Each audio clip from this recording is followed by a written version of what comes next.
पैसा, ये शब्द सुनते ही हमारे मन में अलग अलग भावनाएं आती हैं। कुछ को डर लगता है, कुछ को लालच आता है और कुछ इसे जिंदगी की सबसे बड़ी आजादी मानते हैं। लेकिन पैसा कमाना और पैसा समझना, ये दोनों बहुत अलग बातें हैं।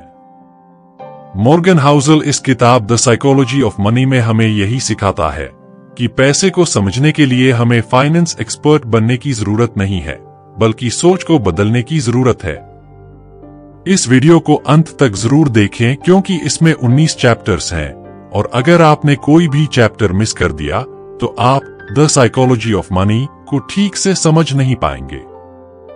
तो चलिए शुरू करते हैं इस दिलचस्प सफर को, जहां आप पैसे के मनोविज्ञान को गहराई से जान पाएंगे। चैप्टर 1, कोई पागल नहीं होता, नो वंस क्रेजी। हर इंसान पैसा अपने अनुभव से समझता है। अगर आपने 2008 की मंदी देखी है तो आप शेयर मार्केट से डरेंगे।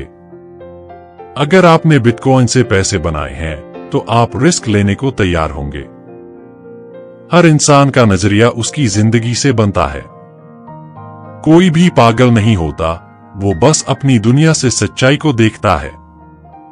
मॉर्गन हमें सिखाते हैं कि हमें दूसरों के फाइनेंशियल फैसलों को जज नहीं करना चाहिए, क्योंकि शायद उनके अनुभव हमारे जैसे नहीं हैं। चैप्टर 2, किस्मत और रिस्क, लक एंड रिस्क। सफलता हमेशा मेहनत से नहीं मिलती, उसमें किस्मत और मौके का भी बड़ा हाथ होता है। बिल गेट्स का स्कूल ऐसा था जहां कंप्यूटर थे जो 90% बच्चों को उस समय नहीं मिलते थे। वहीं केंट एवंस, जो उतना ही होशियार था, एक एक्सीडेंट में मर गया। तो हमें किसी की सफलता देखकर घमंड नहीं करना चाहिए और ना ही किसी की असफलता देखकर उसे कम आंकना चाहिए।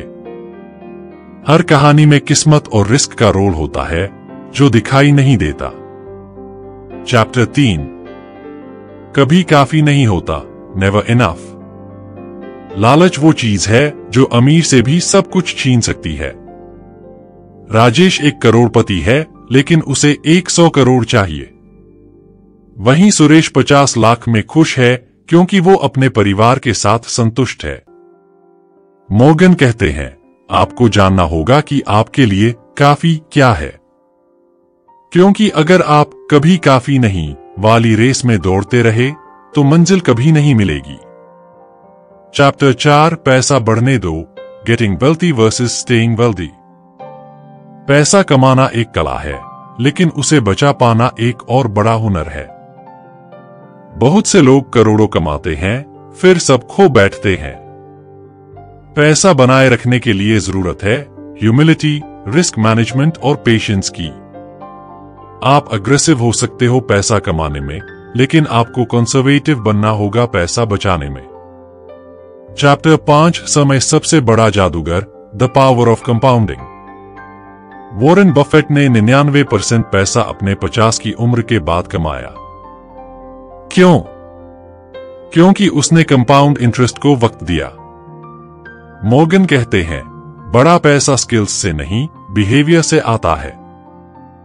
हर दिन थोड़ा निवेश करो और समय को अपना काम करने दो।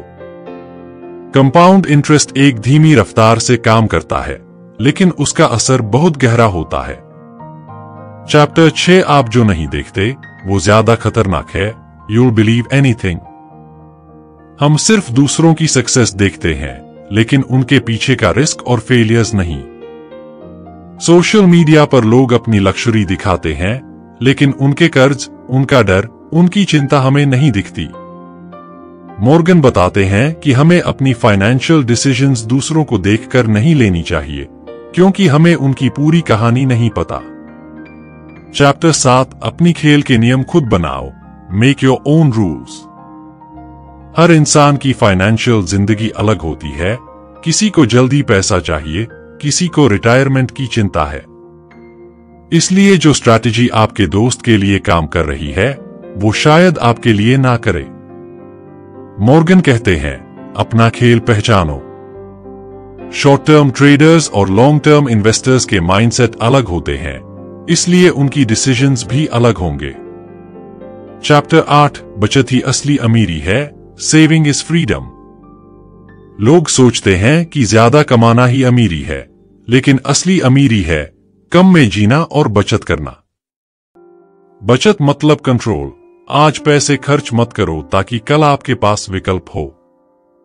मॉर्गन कहते हैं, पैसा जो आपने खर्च नहीं किया वही असली सफलता है, क्योंकि वही पैसा आपको ऑप्शंस देता है, आजादी देता है। चैप्टर 9, धन की आजादी, समय की आजादी। Wealth is what you don't see. लोग महंगी गाड़ी और बड़ा बंगला देखकर सोचते हैं ये इंसान अमीर है, लेकिन असल में जो दिखता है वो खर्च है, अमीरी नहीं। असली धन वो है जो दिखता नहीं, जैसे emergency fund, investments, debt free life. Morgan हमें सिखाते हैं कि धन का असली मतलब है आपकी मर्जी का जीवन जीने की आजादी। चैप्टर 10, लॉन्ग टर्म सोचो, यू एंड मी। बहुत से लोग शेयर बाजार में जल्दबाजी करते हैं, डर या लालच में आकर डिसीजन लेते हैं। मॉर्गन कहते हैं कि लॉन्ग टर्म इन्वेस्टिंग ही सबसे सुरक्षित तरीका है। मार्केट ऊपर नीचे होते रहेंगे, लेकिन जो टिके रहते हैं वही जीतते हैं। चैप्टर 11, धन का मतलब आजादी। The ultimate goal is freedom. पैसा कमाने का सबसे बड़ा मकसद क्या है? आजादी। आजादी अपने टाइम की, अपने फैसलों की, अपने जीवन के नियंत्रण की। अगर पैसा आपको सिर्फ दिखावे में फंसा रहा है तो वो आपको आजादी नहीं दे रहा, वो आपको कैद कर रहा है। चैप्टर 12, आशावादी बनो लेकिन सतर्क रहो, सरप्राइज। Be reasonable. मॉर्गन कहते हैं कि बहुत से लोग एक्सट्रीम सोचते हैं, या तो बहुत ऑप्टिमिस्टिक या बहुत पेसिमिस्टिक। लेकिन असली समझदारी ये है कि आप होपफुल रहें पर साथ ही प्रैक्टिकल भी। उदाहरण के लिए, मान लीजिए आप शेयर मार्केट में निवेश कर रहे हैं। आपको लॉन्ग टर्म में ऑप्टिमिस्टिक रहना चाहिए, लेकिन शॉर्ट टर्म में मार्केट गिर भी सकता है, ये मानकर चलना चाहिए। रीजनेबल होने का मतलब है ना तो अंधा भरोसा, ना अंधा डर। चैप्टर 13, गलतियां जरूरी हैं, रूम फॉर एरर। चाहे कितनी भी प्लानिंग कर लो, जिंदगी अनप्रिडिक्टेबल है। इसलिए अपने फाइनेंशियल प्लान्स में गलती की गुंजाइश जरूर रखो। मॉर्गन कहते हैं, एक छोटा मार्जिन ऑफ सेफ्टी रखना बहुत जरूरी है। मतलब अगर आपको 10 लाख रुपए चाहिए तो 12 लाख रुपए प्लान करो, क्योंकि कहीं ना कहीं कुछ बदल सकता है। गलतियां जिंदगी का हिस्सा है और समझदार इंसान वही है जो पहले से उसके लिए तैयार रहता है। चैप्टर 14, आप उतने स्मार्ट नहीं जितना सोचते हैं। You are not as smart as you think you are. कई बार हमारी सक्सेसफुल इन्वेस्टमेंट्स लक से हो जाती हैं, लेकिन हम सोचते हैं कि ये हमारी स्किल्स थी। यहीं पर ईगो आ जाता है और अगली बार हम ज्यादा रिस्क ले लेते हैं। मॉर्गन हमें याद दिलाते हैं, ह्यूमिलिटी जरूरी है। हर बार अगर आप जीतते हो तो इसका मतलब ये नहीं कि आप अनबीटेबल हो।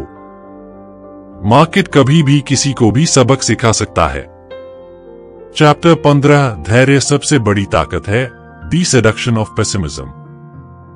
हमें बुरी खबर जल्दी विश्वास में आती है, इसलिए लोग पेसिमिज्म की तरफ ज्यादा खींचते हैं। न्यूज में भी 90% खबरें नेगेटिव होती हैं, क्योंकि वो जल्दी अटेंशन खींचती हैं। लेकिन फाइनेंशियल सक्सेस में सबसे बड़ी ताकत है धैर्य। मार्केट नीचे जाएगा, फिर ऊपर आएगा, लेकिन जो टिके रहते हैं वो आगे बढ़ते हैं। मॉर्गन कहते हैं, हर बड़ा रिटर्न धीरे धीरे आता है, लेकिन लोग जल्दी चाहते हैं। चैप्टर 16, कहानियां आंकड़ों से ज्यादा असर करती हैं। When you'll believe anything। हम डिसीजंस अक्सर नंबर्स देखकर नहीं, स्टोरीज सुनकर लेते हैं। मान लीजिए किसी दोस्त ने बताया कि उसने एक स्टॉक से 10x पैसा बना लिया, आप इमोशनल हो जाएंगे। लेकिन जब वही स्टॉक की हिस्ट्री देखें तो शायद वो हाई रिस्क था। मॉर्गन हमें सिखाते हैं कि स्टोरी टेलिंग बहुत पावरफुल होती है, लेकिन कभी भी सिर्फ कहानी पर भरोसा ना करें। डेटा को भी समझिए, सोच समझकर फैसला कीजिए। चैप्टर 17, कम जानो, ज्यादा करो, द पावर ऑफ सिंप्लिसिटी। अधिकतर लोग पैसा कमाने के लिए बहुत कॉम्प्लेक्स स्ट्रैटेजीज ढूंढते हैं, लेकिन सच्चाई ये है कि सिंप्लिसिटी ही सबसे बड़ा सीक्रेट है। अगर आप कंसिस्टेंटली खर्च से कम कमाते हैं, बचत करते हैं और लंबे समय के लिए निवेश करते हैं, तो आप 90% लोगों से आगे होंगे। मॉर्गन कहते हैं, फाइनेंस का जादू कैलकुलेशन में नहीं, बिहेवियर में है। चैप्टर 18, खुद के साथ ईमानदार रहो, नथिंग्स फ्री। हर फाइनेंशियल डिसीजन की कोई ना कोई कीमत होती है। शेयर बाजार में लंबे समय तक टिके रहने की कीमत है सब्र। इमरजेंसी फंड रखने की कीमत है आज कम खर्च करना। मॉर्गन बताते हैं, हर चीज की कीमत होती है, फर्क बस इतना है कि कुछ कीमतें साफ दिखती हैं और कुछ छिपी होती हैं। हमें हर डिसीजन की हिडन कॉस्ट समझकर चलना चाहिए। चैप्टर 19, अंत में पैसा आजादी है, यू एंड मी। अंत में मॉर्गन कहते हैं कि पैसा एक टूल है और उसका अल्टीमेट यूज है फ्रीडम। पैसे का मतलब है आपकी मर्जी से काम करना, जिंदगी को अपनी शर्तों पर जीना, किसी पर निर्भर ना रहना। अगर आपका पैसा आपको तनाव दे रहा है, तो सोचिए आप पैसा क्यों कमा रहे हैं। पैसा आपको खुशियां नहीं देता, लेकिन वो आपकी खुशी के रास्ते से रुकावटें हटा सकता है। तो दोस्तों, यही थी द साइकोलॉजी ऑफ मनी की पूरी समझ। अब आपके पास है एक ब्लूप्रिंट पैसे से समझदारी से दोस्ती करने का। अगर ये वीडियो पसंद आया हो तो लाइक जरूर करना और अपने दोस्तों को शेयर करना जो पैसे की सोच को समझना चाहते हैं। मिलते हैं अगले वीडियो में एक और दमदार किताब के साथ। तब तक स्मार्ट सोचिए, स्मार्ट इन्वेस्ट कीजिए। धन्यवाद।